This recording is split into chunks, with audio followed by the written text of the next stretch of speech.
I had the privilege of hearing out the best cricket commentator in India, and he spoke about the influence of sport and how that translates directly into business.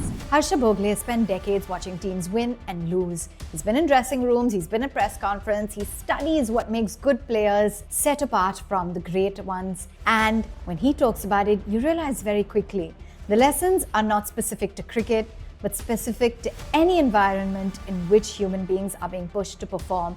And here is everything from that conversation. So he started with something that's pretty obvious. He said that a great collection of talent is not necessarily the winning team. You can assemble the most gifted players, or in the business context, the most impressive CVs, and still you might fail, because talent alone does not win.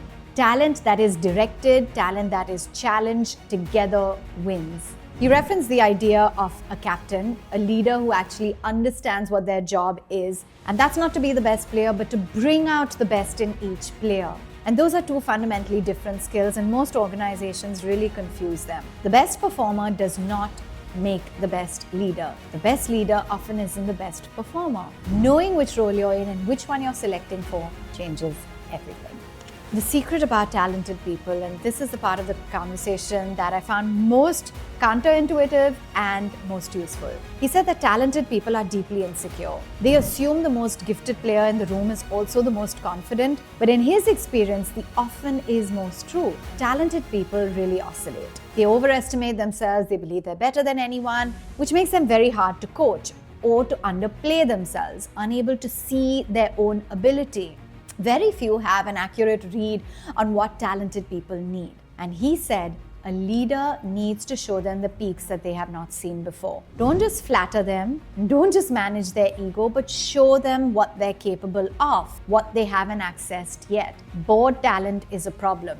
When gifted people stop being challenged, they will disengage. And they find that, and it is the leader's job to keep them moving.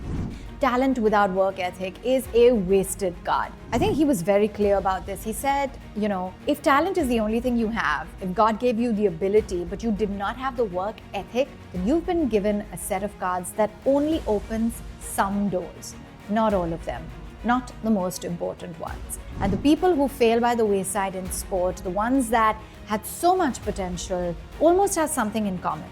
They did not work hard enough. The discipline wasn't there. A moderately talented person with exquisitely developed work ethic will outlast and outperform every single time. This is one of the things that every sports coach knows and every business leader say they know. Watch how teams are built, and you will see how often talent gets selected over character and consistency. The bone china versus coffee mug, and this is a metaphor that Harsha Bhogle actually used. He said that there's the bone china versus the coffee mug. Now, bone china, as we know, is exquisite. It looks very impressive, but you put it in a cabinet and it catches the light. Put it under pressure, it cracks. The coffee mug, it's unglamorous. It's got maybe a little chip here and there, slight imperfection, but it holds. You can fill it, you can drop it, you can use it, and it will still keep working. So in sport and in business, the people that actually last are the coffee mugs. They don't have the most elegant technique or a very impressive highlight reel. But when the match is on the line, when the business is under pressure, the founder who stands out is the one who keeps going through every difficult quarter, every product failure, every team crisis.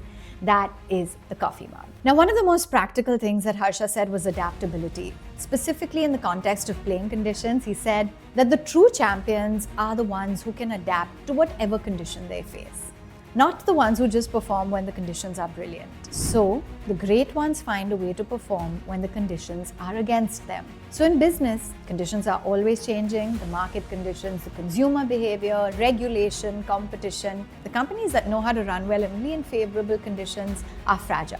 But the ones who can adapt are the ones who will last. And now he ended with something that felt almost like a guiding principle for how he's lived his career. He said, don't let what you cannot do get in the way of what you can do.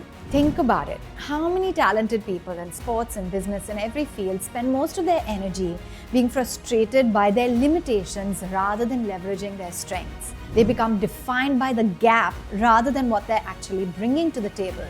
So the most effective performers know exactly what they do well and they build around it. They don't pretend that the gaps don't exist, but they don't let the gaps become their story.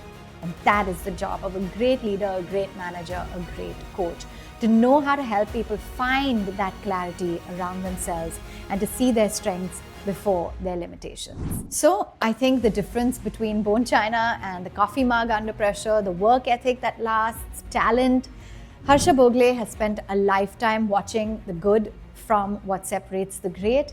And I think that in the end, it's not just about talent. It's about your character and your work ethic. If this gave you something, do share it.